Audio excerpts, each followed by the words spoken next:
While your car can't talk, it communicates with you using chimes, icons, and messages.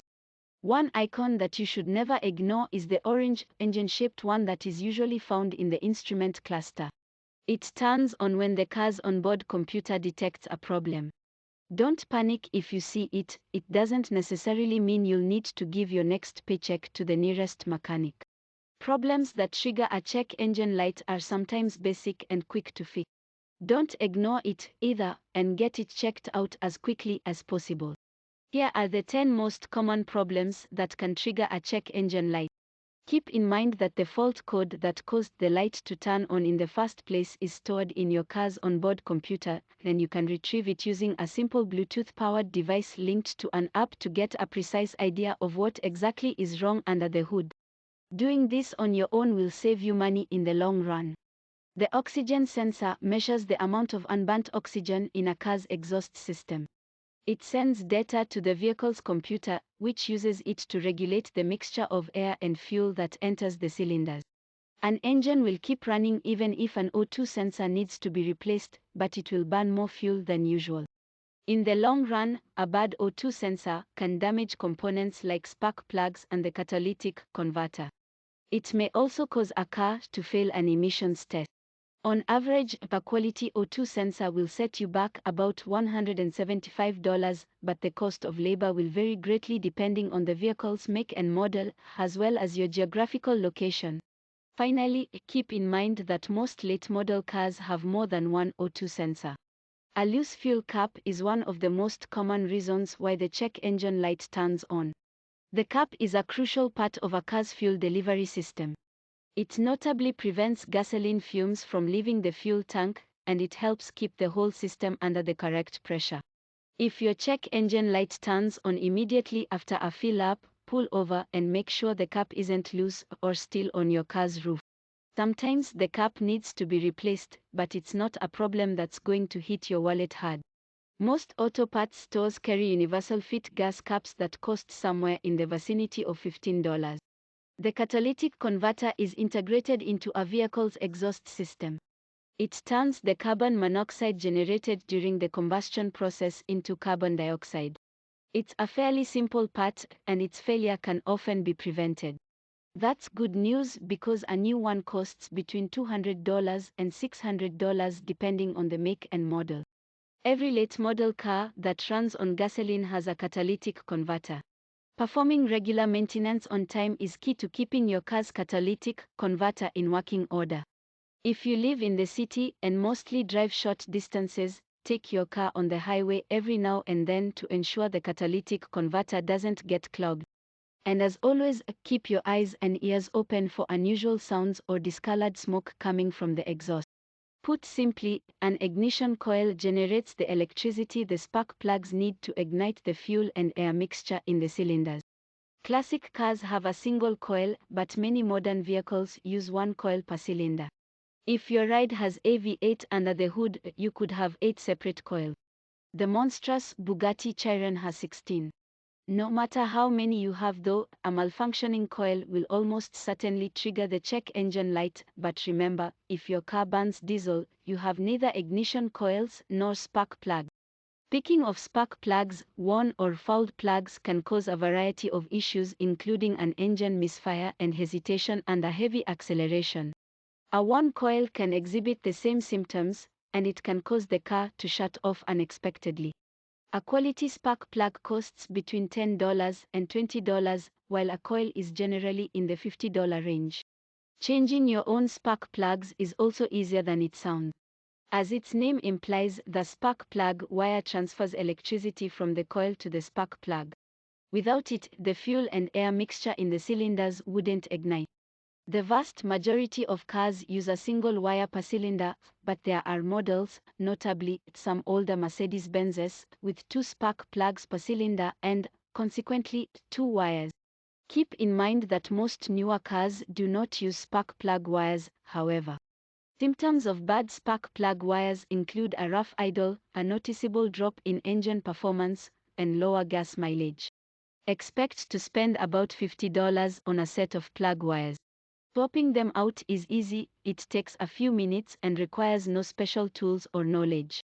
The mass airflow sensor monitors how much air enters the engine. It's a part of the engine management system, so your car wouldn't be able to adjust to changes in altitude without it. Symptoms of an MAF failure include a rough idle, trouble starting, and a sudden change in the position of the throttle pedal. Reduced gas mileage and stalling can also indicate a MAF problem. AMF for a late model car typically costs between $120 and $150. An aftermarket alarm system can wreak havoc on your car if it's not installed properly. It can drain the battery, trigger the check engine light, or even prevent the vehicle from starting. Then, when you least expect it, it'll go off in the middle of the night because a leaf from an oak tree fell on the hood. If the above issues sound familiar, you'll need to have the alarm fixed, reinstalled, or replaced entirely by a competent mechanic. Getting it done right in the first place might cost a little bit more, but the peace of mind that comes with having a fully functional alarm is priceless. Every car has a vacuum system that performs a wide variety of functions. The brake booster is vacuum operated, and the vacuum system also helps lower emissions by routing the fumes as gasoline evaporates through the engine. If your car's idle begins to surge or settles at an unusually high RPM, a vacuum leak could be the culprit. Vacuum hoses can dry out and crack as they age, especially if they are exposed to intense heat or extreme cold. This is the most common cause of vacuum leak.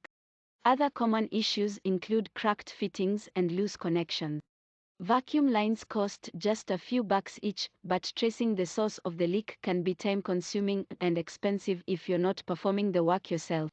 The exhaust gas recirculation system lowers the amount of nitrogen oxide that comes out of the car's engine and helps it run more efficiently. It directs the hot exhaust gases back into the combustion chambers, which makes fuel easier to burn. It also reduces emissions. The EGR valve can get clogged or fail entirely. If you're even slightly mechanically inclined, you can remove the valve, clean it, and reinstall it in a relatively short amount of time. If the valve needs to be replaced, expect to pay at least $125 for a brand new OEM quality unit. The battery is as simple as it is important. Without it, your car won't start. Today's batteries last much longer than before and they're maintenance-free. The price of a new one depends on the type of car you drive, but plan on spending at least $100 for a quality battery. Changing or charging a battery on your own is a relatively easy task, but keep in mind that in some late-model cars, it's buried under countless plastic covers, and it might be a little difficult to access. Also, note that disconnecting the battery will often reset your stereo system. If you don't have the code, ask your local dealer for it before you unbolt the positive and negative terminal. Otherwise, you'll be driving in silence. Modern cars are brimming with high-tech bells and whistles, but you inexplicably still need a separate, aftermarket device to decipher why the check engine light is on. Most motorists simply take their car to the dealership. That's the easy way out, but it's also the most expensive route to take. If you want to skip a trip to the repair shop, spend a few dollars on a Bluetooth-compatible OBD2 scanner and download a compatible app like Talk from either the Google Play Store or Apple's App Store. You can get the tool and the app for less than $15, which isn't bad considering many shops charge between $50 and $100 to pull codes from the ECU. Ready? Start by finding your car's OBD2 port. It's usually in the driver's footwell, not far from the hood release, but sometimes it's hidden behind the center console or in a compartment built into the floor. Plug in the scanner, launch the app on your phone, and the error codes stored in the car's ECU will appear on the screen. Sometimes the codes are clearly explained, other times, you'll need to do a bit of searching to figure out what something like P13 or 1 means. Repair manuals are useful for deciphering codes, but Google usually has the answer. Error codes are a useful diagnostic tool that can help you figure out where to start when your car needs a repair. Just be careful to understand their limitations. Error codes don't always tell the full story. Once, when working on a relative's car that had lost all power, the ECU codes indicated a problem with the turbo. But the issue wasn't with the part itself, it was a cracked vacuum hose. Long story short, having a list of codes at your disposal doesn't always mean a straightforward solution. You may need to spend a few minutes poking around the engine bay to find the issue. There are professional-grade code scanners that are more precise but also much more expensive. The scanner can only give you a code. You also need in-depth knowledge of what each code means or a useful way to find out. Alternatively, some auto parts stores will run a diagnostic test for free. However, getting a Bluetooth scanner and an app will save you time and money while making you more car-savvy. Make sure the unit you pick is compatible with your car before buying it. Some cheaper scanners won't work with every make and model, so it pays to do your research. The check engine light provides an idea, sometimes precise, sometimes vague, of what's wrong with a car. However, it does not replace a skilled mechanic or routine maintenance. In other words, don't wait until the check engine light comes on to get your car maintenance done. The ECU will not warn you that the water pump is about to fail, that one of the ball joints is worn, or that the AC will stop blowing cold air in mid-August. Many people think that the check engine light serves the same purpose as a checkup reminder when it really alerts you that you're probably due for a repair. By that point, the damage has already happened in many cases. You can think of car maintenance as a two-step process. The first and most critical is routine, preventative maintenance. You should do these tune-ups on a schedule and not in response to any issues.